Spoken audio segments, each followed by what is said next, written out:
Federal member for Newcastle, Alan Morris, says many pensioners who are unfamiliar with the system or who feel threatened by bureaucracy fail to claim for certain benefits to which they are entitled. In response to this, he's launched the Newcastle Pensioner Information Kit to ensure that the city's pensioners have an accessible, accurate and reliable source of information. The guide, which can be obtained through Mr Morris's office, has information on pension rates, fringe benefits, the earnings credit scheme, income and assets tests, rent assistance and home and community care. George Blackmore of the Pensioners Advisory Service says only 1 in 8 senior citizens are involved in pension groups, and as a result, they're missing out. I don't think so much ripped off. I think they're ignorant of just what the things that they can receive from the government. If the new information kit is a success, Mr Morris is keen to see similar schemes introduced for other groups in the community. Well, we're canvassing already the idea of a kit for veterans, because we find that the veteran community has some difficulty with accurate information and access to it, and I can see various other ways down the track that we may well extend into other areas of the community that need good, reliable, understandable information.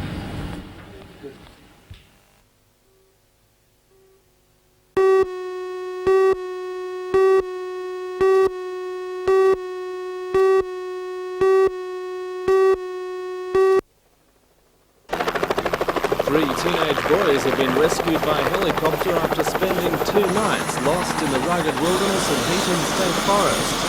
Spectacular rescue ends a massive search for the scouts involving dozens of police and SES volunteers. For all the news, join us tonight at 6.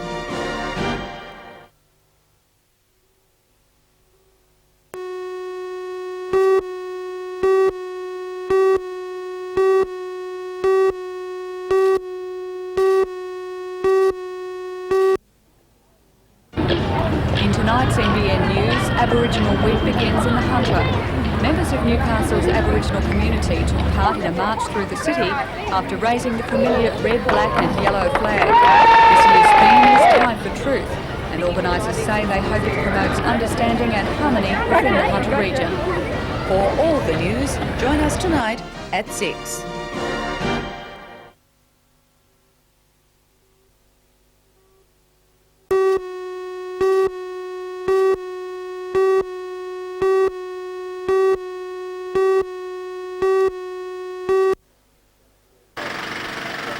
The scouts were spotted at 10 o'clock last night after a massive land and air search which started at dawn yesterday. The Westpac rescue helicopter dropped a survival kit to the boys but couldn't winch them to safety until first light. 16-year-old Tim Moore of Rankin Park and Nicholas Watkins, 15 of New Lambton, were the first to emerge, followed closely by another 16-year-old New Lambton boy, Alan Westbury. The youths were safe and well despite 2 nights in rain and low temperatures, and clearly enjoyed a mug of warm soup before telling rescuers how a 4-hour hike from Heaton to McLean's Point went disastrously wrong. We looked at our map and tried to get to one of the roads that was marked on it, but we couldn't find it, so we camped for the night on Saturday night and thought we might be able to find our way on during the day on Sunday, but no, we couldn't. We tried to get to another road, but just got lost even more. Searchers knew the boys were Ventura Scouts equipped for the conditions with a tent and warm clothing, but they couldn't take the chance that no one in the party was injured. Patrol Commander Sergeant Rodney O'Regan said the boys couldn't have strayed into worse conditions. Where the boys had got themselves was completely inaccessible by trail bikes or by 4-wheel drive, and even the Westpac had trouble putting the winch down. So rugged is the park that a 10-member search party sent in late yesterday was beaten by the light and forced to spend a night out with less equipment than the scouts they were sent to find. It was very uncomfortable for them. Of course, they did light a big fire, and they did keep warm throughout the night. The youths were all members of the first New Lambton Venturers, and the hike was a training exercise for another bushwalk in Ku-ring-gai National Park. Despite the drama, they say they haven't lost any enthusiasm for their next patrol. There was still one more person to recover from the search. Rescue helicopter crewman Bob Jenkins was winched down to assist the scouts. When his turn to be lifted out came round, the winch malfunctioned. Instead, he was lifted on a 30-metre static line for the ride and view of a lifetime. The crewman was put down safely where waiting searchers transported him to a clear landing site. I got some footage of it. I used to do it.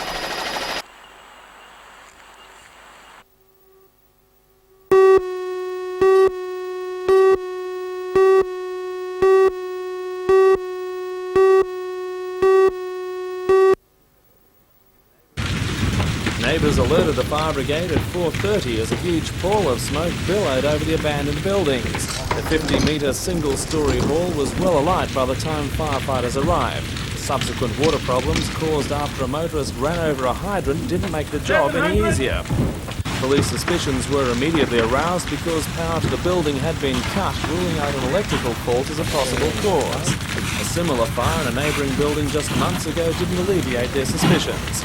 The buildings are derelict. They were earmarked for demolition from February when Newcastle TAFE College announced a joint project with the Master Builders Federation to build a motel-style residence on the land. Newcastle TAFE Director General Gordon Gilroy says the unsightly structures must be removed by next month. The buildings have to be down so that the contract for the residential can start by the 2nd of August.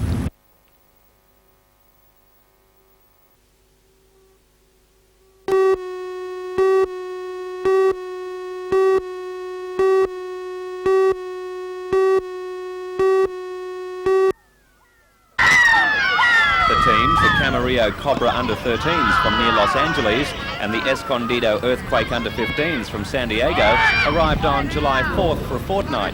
Before today's clash with Highfields, both visiting teams had not scored a victory, although in most games there's only been one goal difference. In the under-13s, the Cobras drew first blood through Louis Gonzalez.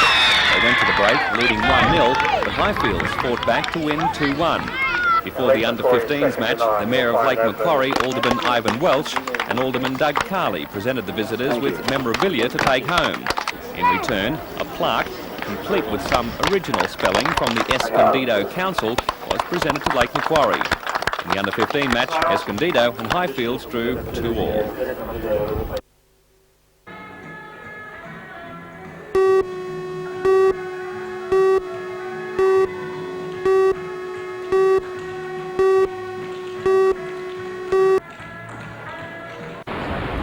Ambulance Rescue lays claim to being the oldest rescue service in Newcastle, and they're keen to maintain that tradition. The officers are still obliged to carry out normal duties on top of the demanding disciplines of rescue work. Today's test was one of a series of monthly exercises to hone their skills between 2 yearly refresher courses at Sydney.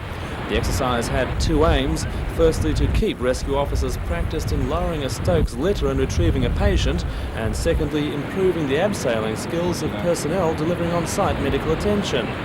Both operations involve close cooperation between ambulance officers and paramedics, vital in real-life situations. The practice doesn't stop here. Ambulance rescue teams will head to Sydney soon to tackle a new roping course at the Ambulance Academy.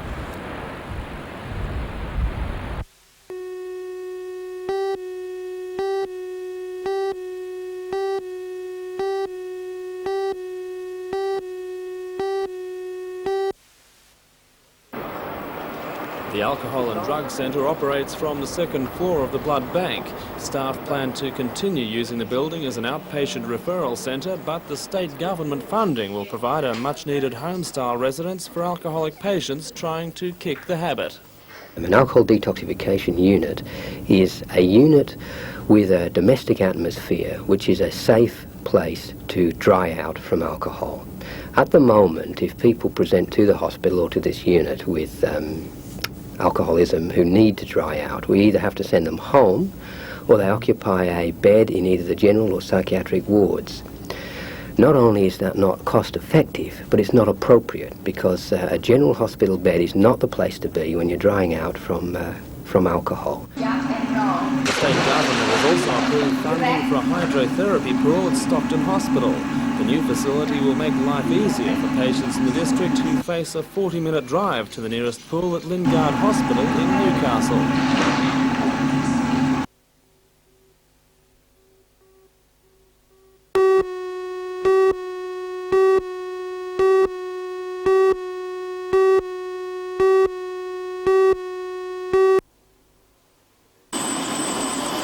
Minister Tizard arrived at Carrington Slipways to personally inspect one of two facilities competing for the ANZAC ship contract.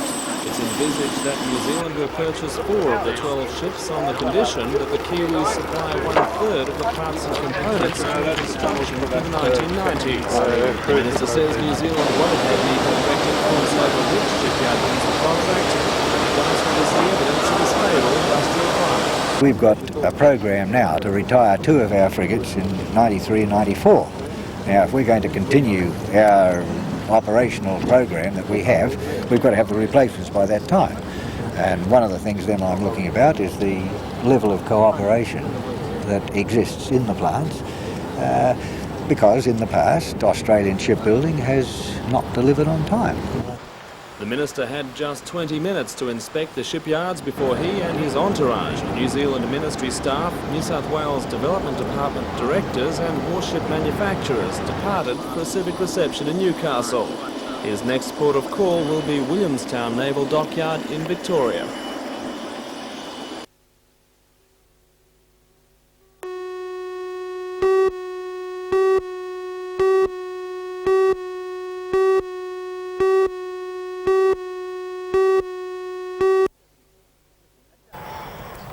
At just 17, Henderson is one of the nation's brightest sprinting prospects.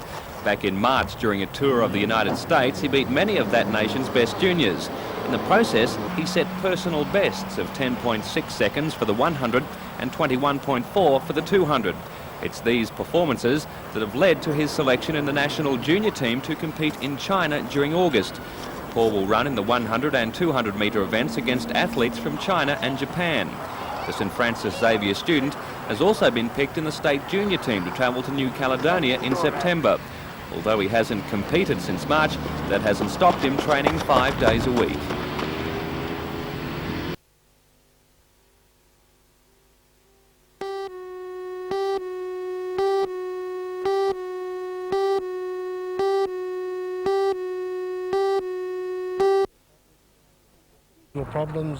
The figures, which are contained in the latest quarterly issue of the Foundation's magazine, Economic Indicators, show promising growth in the local economy. The study looks mainly at a 3-month period to the end of March. It shows that employment is marginally up, unemployment is down, and more jobs are being advertised in the local paper compared with the same period last year. Well, overall, the economic indicators for the Hunter region are, I guess, on balance, very positive. They are indicating that the Hunter region is sharing in the growth and optimism, I think, that's shown throughout the Australian economy over the past year. And we believe, with the exception of some production indicators, that it augurs very well for the future of the Hunter region. One unusual feature to surface is that although there's been a 1.4% increase in the number of males employed, there's been a 2.3% decrease in the number of females employed. I understand that there's been a decrease in the number of females employed. Why is that? Some of the uncertainty in our traditional sectors, such as manufacturing and coal, have perhaps provided a impetus for single income families to become double income families, and we've seen those traditional families where there's been the male breadwinner has now been forced into the situation where many more women have to go out and look for a second income, either to bolster the first income or just as a insurance policy against the possibility that the male may lose their job. In more detail, the figures show that a leading indicator, a study of the number of employment advertisements placed, shows that there's been a 20% increase in the number of vacant jobs advertised compared with the same period last year. There's also been a significant drop from 11.8 to 9.8% in the unemployment rate. The figures also show a buoyant building industry in the region. There's been a 48% increase in the number of housing approvals. But the news is not all good. In two of the region's most important traditional industries, steel production and coal production, the figures reflect a fairly major downturn. Jane Button reporting for NBN News.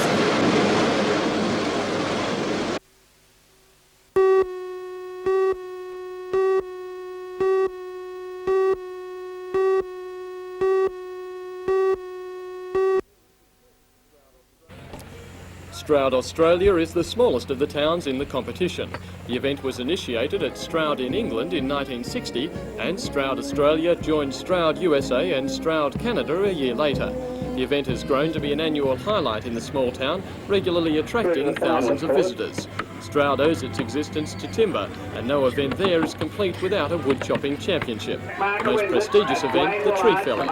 The day provided many other opportunities to work up a sweat, including some very serious tug-of-wars.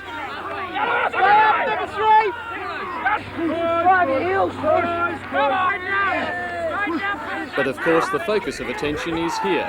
At Strouds around the globe, competitors are doing their best to throw, hurl and heave their way to become champion of champions.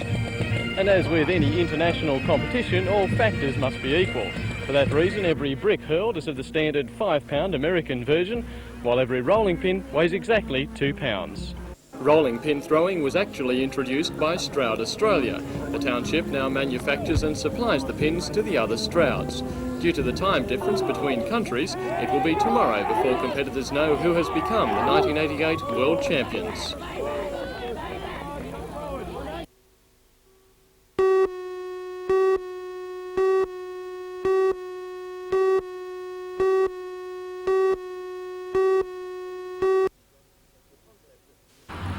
The concept of community justice centres is relatively new. They are designed to take some of the pressure off regular courts by resolving minor disputes. The first was set up in 1980 and there are now 3 in Sydney and 1 in Wollongong.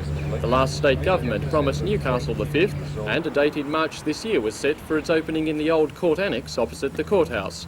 However, the new Liberal government has announced the centre won't go ahead until funds become available, a decision not likely to be ignored by opposition leader Bob Carr, unashamedly campaigning to win back the hearts of Hunter voters.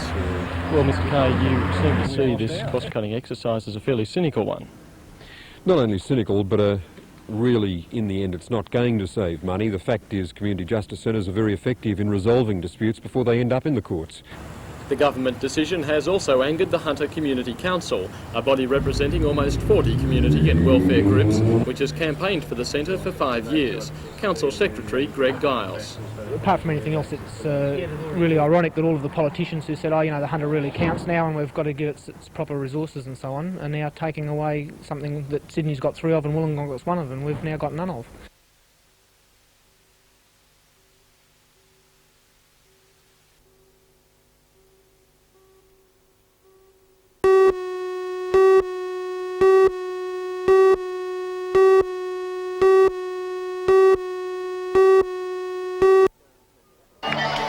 Scone Centennial was an occasion for community celebration and the local high school became the focus for many activities. The event was one for costumes and recreating the spirit of the past, but the Premier's visit was also an opportunity to reflect on more contemporary issues. Mr Greiner was greeted by about a dozen placard-bearing students protesting government education policies. The Teachers Federation says staff cuts will result in the loss of 2 or 3 teachers at this school, as well as a reduction in education opportunities. While the protest didn't appear to affect the Premier's appetite, he later affirmed his government's determination to press ahead with the staff cuts. We're certainly prepared to listen to teachers, to students, to everyone, and we'll even take some notice, but we will not change from the essential thrust, and we're certainly not going to allow the schools to be continually driven by vested interest groups such as the Teachers Federation rather than by the interests of the community. However, Mr Greiner said he would not be swayed by student protests. Well, the students are simply being fed a line by the Federation. That's a view hotly rejected by the teachers. They've got minds of their own, they can see what's going to happen to them. Mr Greiner later agreed to talk with the students in an off-camera meeting. While the Premier appeared happy with the exchange of views, the students were not convinced. He just doesn't want to answer our questions direct. And he's putting it off until the end of the week when the proposals will actually come out. But then if we don't do something about it now, it's going to be too late.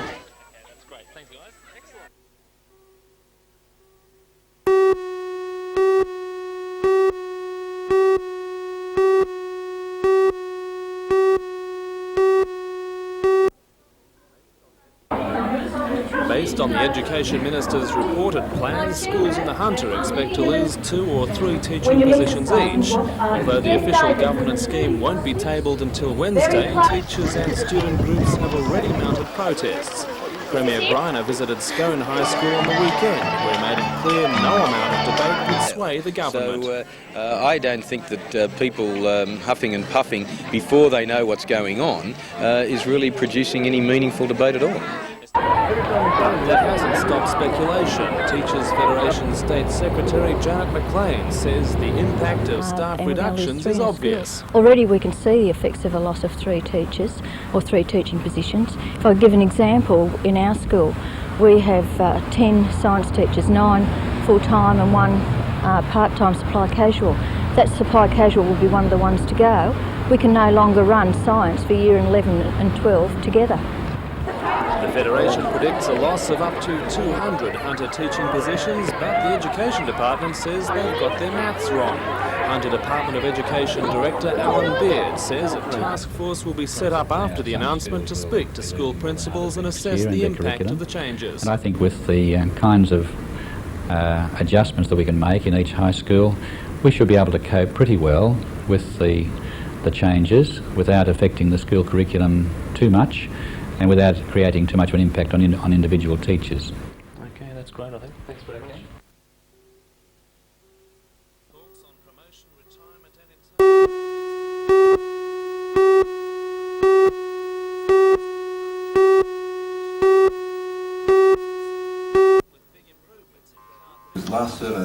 Mrs Chadwick was at Newcastle University for a meeting of the Hunter Parliamentary Unit, a bipartisan task force made up of local MPs. It was the second meeting of the unit, set up after the last state election, to enable a more unified approach to issues affecting the Hunter. As the most senior minister residing in the region, Virginia Chadwick was chosen by Premier Greiner to chair the unit. At today's meeting, members were updated on the status of local concerns, such as the Westlake Sewage Scheme and longwall mining at Lake Macquarie. Today, Mrs Chadwick also took the opportunity to announce an audit of the region's government-assisted development advisory bodies.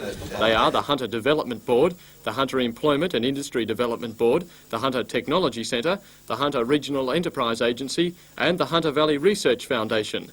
Mrs Chadwick says the agencies consume $1.5 million a year, money which the government is not convinced is being used to its best advantage. In the past, we've often criticised that we didn't have agencies and boards who could assist people who were seeking advice on development in the region. Now we manage to have a significant number of groups, and I believe the opposite is the problem, that increasingly there is confusion in people's minds about just where they should go, and there is a view abroad that there is a degree of duplication or a lack of coordination between the various agencies. I don't think there's anything. One of the most recently established of the agencies is the Hunter Technology and Development Centre. The centre, labelled as a technology transfer agency, has been jointly funded by the state and federal governments, although it will become self-funding in 1990. The audit was cautiously welcomed by the centre's chief executive, Lionel Wisby, who says, however, he could not agree with results which paint the Hunter as over-serviced. The Hunter needs every one of those agencies, and in fact it needs more. I believe the Hunter has been underserved by government, and in many ways, if one looks at the representation over the recent years that have been provided by government in the area and the development assistance, I think the Hunter has, to a certain extent, been insulted. Mr Wisby also dismissed suggestions that the agencies are duplicating each other's work, saying that much of the problem lies in all the names beginning with the word Hunter, creating an impression of an overlap.